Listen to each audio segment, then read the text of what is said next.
Nah, Gimana, jadi gimana? ada orang yang sudah merasakan gejala serangan jantung, tapi dia tidak rasa. Padahal mungkin gejalanya ada, tapi dia nggak tahu kalau itu gejalanya.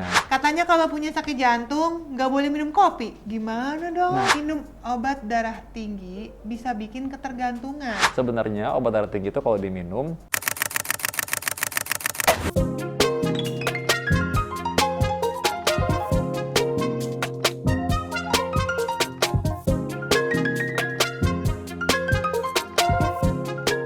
hai di RV Channel, pemirsa apa kabar semuanya? Semoga dalam keadaan baik-baik ya. Nah, kali ini adalah spesial sekali karena aku ditemani oleh teman sekolahku dulu, teman satu kampus yang sudah berpengalaman. Anda mungkin kenal sebagai seorang juru bicara pemerintah zaman pandemi COVID kemarin, dan sekarang tentu saja masih menjadi seorang influencer kesehatan, komunikator publik. Ya, Dr. Reza Broto Asmoro. Hai semuanya, salam sehat. Nah, Dr. Reza ini dengan segala macam kesibukan kepadatannya ternyata mau menemani aku hari Ya, ini. mau dong pastinya. Kalau buat Dokter Vito apa sih? Asik ya banget kan? deh. Nah, Dokter Reza, ini biasanya kalau di channel ini itu banyak sekali yang nanya-nanya. Sudah gitu kan aku kan memberikan informasi mengenai kesehatan jantung dan pembuluh darah. Nah, pertanyaan ini kan banyak banget. Nah, Dokter Reza lah yang bantu pilihin kalau gitu. Oke, ini memang pertanyaannya tuh aku pilih yang banyak banget dan sering banget ditanyain. Dan ini nggak cuma ke Dokter Vito, ke aku pun ditanya. Nah, supaya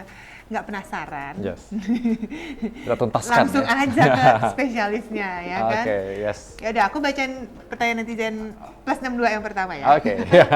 Oke, Dokter Vito, katanya kalau punya sakit jantung nggak boleh minum kopi. Gimana dong? Nah, ini karena selalu kopi di kopi hitamkan. Di kopi hitam kan? Emang Iya, kopi emang hitam emang dong. Disalah-salahkan maksudnya. Iya. Jadi kopi selalu dibilang nggak sehat. Padahal pada faktanya kopi itu sebenarnya justru baik untuk kesehatan jantung. Aku suka kopi loh. Oh ya, pantas. Kopi juga suka Reza mungkin. Kok bisa gitu ya? Mungkin yang bikin kopinya maksudnya ya. Jadi, ternyata Kenapa kok kopi bisa ini sehat? sehat karena dia punya efek untuk bisa ada anti-agingnya, Oh ya? antioksidannya. Iya. Penting guys. Penting sekali ya informasi ini ya. Jadi justru kopi ini punya manfaat untuk jantung dan kalau diminum misalkan 2-3 cangkir sehari. Wah, aku cuma satu aja berarti juga udah bagus ya. Udah cukup bagus. Nah, tapi 2 cangkir oke kok Ya masih udah berarti ya. masih boleh nambah lagi ya. Ya. Kalau lebih dari 3-5 cangkir ternyata efeknya nggak terlalu jauh beda. Maksudnya ya ternyata bukan tidak mendapat kebaikan yang lebih jago juga. Oke. Jadi bukan berarti kalau minum lebih banyak lagi lebih bagus juga gitu, enggak gitu juga. enggak ya? Oh, Enggak. oke. Jadi sekitar 2-3 cangkir itu diamati ketika orang itu ternyata ada yang punya hipertensi, ada yang punya penyakit aritmia, ternyata nggak apa-apa tuh gitu. Oh, nggak apa-apa ya? Nggak apa-apa Biasanya orang ternyata. darah tinggi tuh nggak boleh kayak ngeliat kopi Iya. tuh takut gitu, takut naik lagi tekanan darah. Gitu. Memang pasti tekanan darah akan naik karena secara orang normal pun memang akan naik. Tapi tadi Dokter Reza bilang benar ya, jangan takut ya karena soalnya kan naiknya tuh memang biasanya bervariasi, nggak terlalu tinggi. Nah, kecuali kalau pada orang-orang tertentu yang kalau minum kopi jadi naik darah terus. Tekanan darah tinggi terus maksudnya ya, tinggi sekali, malah itu berarti kan kurang bagus buat dia. Jadi sebenarnya bukan kopinya jahat, cuma dia nggak jodoh sama kopi aja. Emang nggak bisa nggak? Ini cocok-cocokan. Cocokan juga ya, perihal gitu. itu ya. Jadi setiap orang punya efek yang bisa aja berbeda gitu. Iya, kan, ya. betul, bervariasi. Yang Oke. secara umum ternyata kopi itu baik-baik saja kok. Ternyata baik-baik Tapi aja. yang nggak baik-baik temennya ya. Ah ya teman-temannya tuh, kopi. temennya makanya yang nakal tuh ya. Apa aja tuh biasanya? Kan suka Iya. ditambahin gula banyak-banyak. Nah, itu dia ya. Ditemenin sama rokok ya. Nah, rokoknya biasanya itu yang jahat tuh. sebenarnya. Bisa ditemenin makanan-makanan lainnya, Iya. manis-manis, Nah. gula tinggi, garam tinggi. Nah, itu yang nggak boleh ya. Sekarang emang kopi kekinian jadinya begitu ya. Padahal kalau kopi bapak-bapak ya mungkin kopinya ya itu Oh, aja. iya. Kopi hitam Kopi gitu hitam ya aja biasanya ya, ya. kopi hitam aja cukup itu. Americano lah dong Iya. istilahnya Ah, gitu sekarang. ya. Ternyata itu yang bahaya Ya, ya. jadi topping-toppingnya mungkin yang bisa membuat itu jadi kurang baik jadinya ya. Kalau berlebihan jadinya Iya. akumulasi bisa penyakit jantung. Iya, jadi dengarkanlah jantung Anda gitu. Maksudnya gitu loh ya. Jadi kalau misalkan tahu minum kopi nggak enak rasanya ya mungkin nggak jodoh aja gitu. Jangan dipaksakan kalau nggak jodoh gitu maksudnya. Ya jangan ngerasa FOMO ya.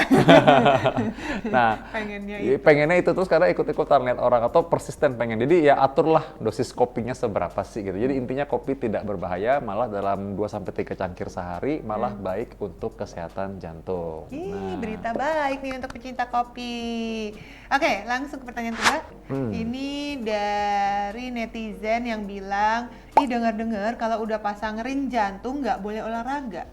Wah, Nah, gimana tuh Dokter Vito? Jadi kan ring itu kan dipasang untuk membuka sumbatan pembuluh darah jantung.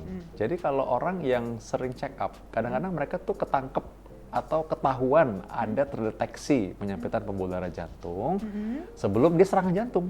Nah, jadi justru jantungnya masih bagus semua, pompanya masih bagus, katupnya masih bagus, tapi ada sumbatan atau penyempitan. Nah, ketika dipasang ring, berarti kan penyempitannya sudah hilang, sudah tidak ada. Jadi sebenarnya malah aman olahraga. Justru lebih aman Lebih ya? aman olahraga. Dibandingin sebelumnya ada Iya. penyempitan, tiba-tiba lepas gimana? Iya benar. Atau lebih aman juga dibanding orang yang belum pernah periksa. Siapa tahu dia punya juga kan gitu. Iya kan gak ada yang tahu. Nggak ada yang tahu, ya kan dia- harus cek dulu. Iya. Jadi mungkin kalau kita mau memutuskan olahraga, mungkin orang-orang yang sebenarnya terbiasa olahraga tapi nggak mau menaikkan intensitasnya gitu ya, Iya. sebaiknya cek dulu dong Cek ya. dulu mestinya. Siapa tahu Makanya- sebenarnya nggak apa-apa ya. Jadi dia nggak terlalu overthinking, takut iya. malah. Jadi ada orang gini Dokter Risa. Jadi dia bilang takut olahraga, takut kena serangan jantung katanya. Tapi itu kan pernah ada kejadian. Iya. Kayak tampaknya sehat-sehat aja, masih Iya. muda, terus tiba-tiba serangan jantung. Iya, karena dia nggak periksa kan Karena sebelumnya, nggak periksa nggak tahu sebelumnya. kondisi. Karena dia nggak tahu kondisi dia. Sebenarnya kalau dia udah check up, udah tahu sebenarnya nggak apa-apa. Nah, Gitu. karena kan nggak bisa lihat dari luar ya. Iya, nggak bisa Apa yang terawang ada di gitu. dalam belum tentu terlihat di luar. Ya iya sih. Don't judge the book by its cover. Iya. Harus dibuka. Tapi kadang orang-orang bilang kalau di luar aja itu kelihatan udah kurang terawat, mungkin dalamnya juga nggak terawat. Ya orang yang kelihatan Kebalikan ya? yang kelihatan di luar aja nggak dirawat ya kadang-kadang gitu. Yaitu Benar, contohnya karena ada penyakit jantung, saya pernah bahas di YouTube saya, ada penyakit jantung yang bisa kita lihat dari luar. Contohnya nih misalnya ya, ada orang penyakit jantung itu dia cenderung goyang-goyang gini ya. Itu karena tekanannya tinggi. Nah, jadi kan di leher ini kan ada pembuluh darah. Penanya ya. Nah, dari jantung ini kan dia mompa ke atas juga. Jadi kalau misalkan tekanannya tinggi sekali, ya pada satu kelainan katup juga, ya itu nanti dia kelainan katup ini menyebabkan tekanan tuh lebih tinggi lagi sehingga orangnya cenderung goyang-goyang. Nah, kita bisa lihat tuh. Nah, itu salah satu contohnya ya. Gejala yang tampak dari luar. Dari luar, dari penyakit jantung ya. Itu. Nah, jadi ya memang kita artinya jantung ini kita harus sayang-sayang lah intinya gitu. Iya dong. Cuma punya satu buat Iya. seumur hidup. Iya. Disayang ini disayang gitu kan. Sayang, sarangi. Ini ada lagi Dokter Vito, tanda-tanda awal orang serangan jantung. Nah, Apa sih tanda-tanda awalnya kalau mau kena serangan jantung? Ini jangan mau loh. Kenapa mau? pikir ya kali ya. Kok jangan mau kalau mau serangan jantung. Ngapain ya. mau? Saya sih nggak mau. Nah, Gimana, jadi gimana? ada orang yang sudah merasakan gejala serangan jantung, tapi dia tidak rasa karena dia nggak tahu mungkin. Jadi ini kadang-kadang orang bilang, saya selama ini nggak ada gejala. Padahal mungkin gejalanya ada, tapi dia nggak tahu kalau itu gejalanya. Ya, sama kan kayak dulu zaman COVID dulu, ada nih pasien saya bilang gini, dok saya bingung dok, saya sebenarnya OTG sih dok, udah saya cek memang positif, tapi OTG saya. Saya bilang, oh jadi nggak ada sama sekali apa-apa gitu. Iya nggak ada sih, paling cuma ya pegel, panas-panas dikit, lehernya serak, terus batuk-batuk. Nah saya bilang itu bukan OTG pak, itu gejalanya udah pak, ya gitu. Gimana ya? Iya. Ini OTG-nya orang tidak mau tahu Itu udah mau gejala. tahu, OTM dong, OTM. tidak nggak mau tahu ya. Jadi sebenarnya penyakit jantung contohnya gini ya, jadi orang cepat capek, orang kalau jalan suka dadanya kayak ketekan, atau jalan sesak napas, atau dia udah pernah merasakan lagi diam terus sesak napas, tiba-tiba sampai sakit dadanya, sampai ke lengan kirinya, sampai ke bawah dagu. Nah itu tanda-tanda serangan jantung yang biasa atau sering terjadi. Jadi itu patut diwaspadai, jangan-jangan itu memang sudah ada alarm nih, ini serangan jantung nih, ya gitu. Nah itu harus segera memeriksakan diri sebenarnya, bener nggak? Siapa apalagi yang belum pernah periksa ya, mesti gitu ya. Atau sebelumnya yang paling gampang itu orang lupa, maksudnya orang gampang lupa itu lagi nih. Kalau jalan kok sekarang lebih cepet capek gitu. Iya, iya, Nah iya. itu kita mesti cek juga, siapa tahu jangan-jangan bukan hanya karena kurang olahraga, mungkin juga memang karena sudah mulai jantungnya sudah mulai Nggak protes kuat ya. ya, protes jantungnya udah. Berat nih gitu ya, harus Iya. dilatih dong ya. Harus dilatih olahraga tapi harus dicek dulu. Tadi dokter Isa udah bilang kan, cek dulu udah bener nggak nih jantungnya. Bener, nih takutnya banyak yang salah paham juga. Iya. Kadang-kadang tuh ngerasa sakit jantung sama masuk angin. Nah, Ada kan ya istilahnya masuk angin gitu, betul, apa iya. sih? Iya, angin duduk, iya, angin duduk Nah, zaman dulu sering ya. itu Angin duduk. gimana Nah, tuh bedainnya iya, atau emang betul. ada? Ini pertanyaan netizen yang memang sering ditanyakan sampai dokter Resa kayaknya kalau dia tanya sama saya dia bilang, "Ini gimana cara jawabnya sih? Ini udah berapa kali dikasih tahu masih aja nanya Iya, gitu kan." makanya. Nah, memang kalau orang zaman dulu taunya angin duduk karena mungkin alat diagnosiknya kan belum lengkap. Ya belum tahu lah zaman dulu tuh orang karena sakit dada itu mirip memang seperti orang masuk angin.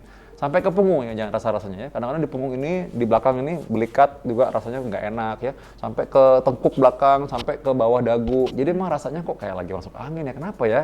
Ya makanya dia bilang angin duduk nih, karena lama nggak hilang-hilang sakitnya. Jadi dia pikir nih, kayaknya angin duduk deh gitu. Nah padahal itu adalah mungkin serangan jantung. Jadi masuk angin ya sangat berbeda dengan serangan jantung ya. Penyakitnya jauh beda. Dari kerokan. Iya, nggak bisa dari kerokan, nggak bisa keluar itu dari situ. Ya, memang kadang-kadang rasa enak dari kerokannya, karena kerokan itu memang bikin rasa nyaman, karena rasa hangat, sensasi inflamasinya tuh malah bikin kita lebih enak rasanya.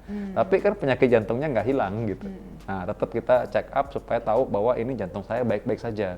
Karena itu mungkin jantungnya lagi teriak nih, ini ada sakit nih, ada masalah nih. Tapi dia salah mendengar alarmnya gitu loh. Benar-benar. Kadang-kadang orang mikirnya sakit jantung tuh apa gitu ya, sesuatu yang fatal, padahal bisa aja gejala-gejala yang kayak gitu tapi bisa disembuhkan. Iya, gitu. sebenarnya Jadi justru jangan awal. takut. Iya. Makanya Betul. harus cek. Iya, ya cek. kan? Ada lagi nih dok pertanyaan netizen. Minum obat darah tinggi bisa bikin ketergantungan. Nah, memang ini kadang-kadang disalahartikan, kesannya obat darah tinggi narkoba. Narkoba ya ketergantungan. Kalau obat darah tinggi tidak ketergantungan.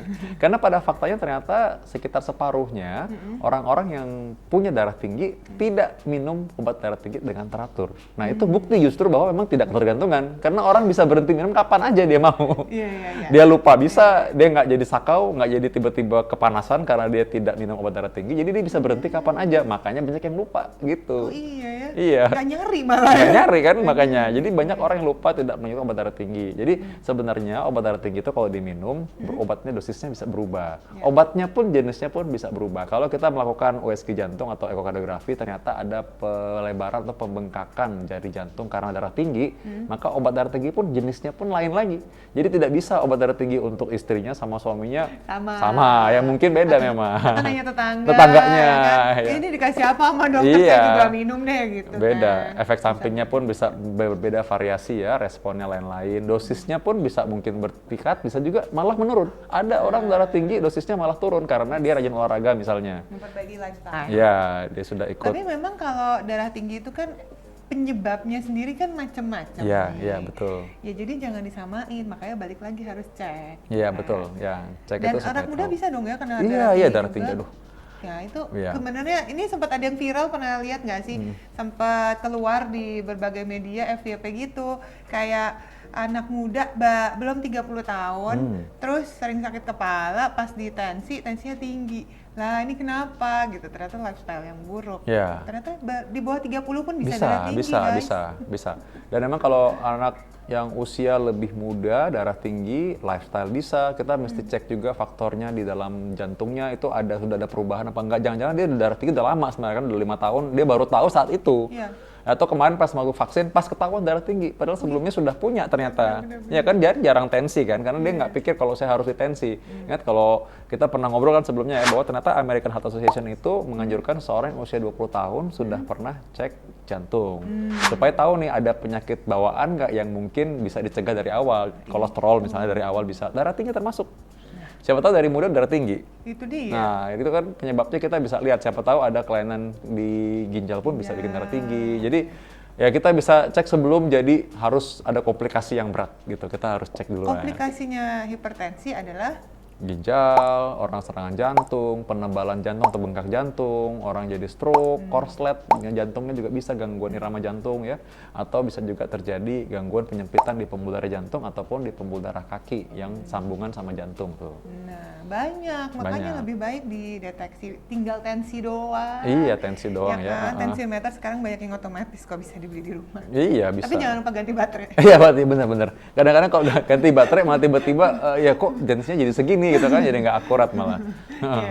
Iya. Mesti dicek ya. Mm-mm. Oke, itu tadi pertanyaan-pertanyaan netizen, gak ada lagi nih? Ya. Oke, sudah banyak ya. Episode berikutnya aja ya, Oke nanti deh, kita ya kita ngobrolin lagi ya. Tapi Thank terima you kasih ya, Dok. Dokter Resa ini udah nemenin dan udah milih-milih. Nanti coba Anda tulis di komen, kira-kira Dokter Resa nanti kalau sempat lagi dia mungkin akan memilih pertanyaan Anda. Oh, Nah, ya. Sampai ketemu lagi di episode selanjutnya. Goodbye.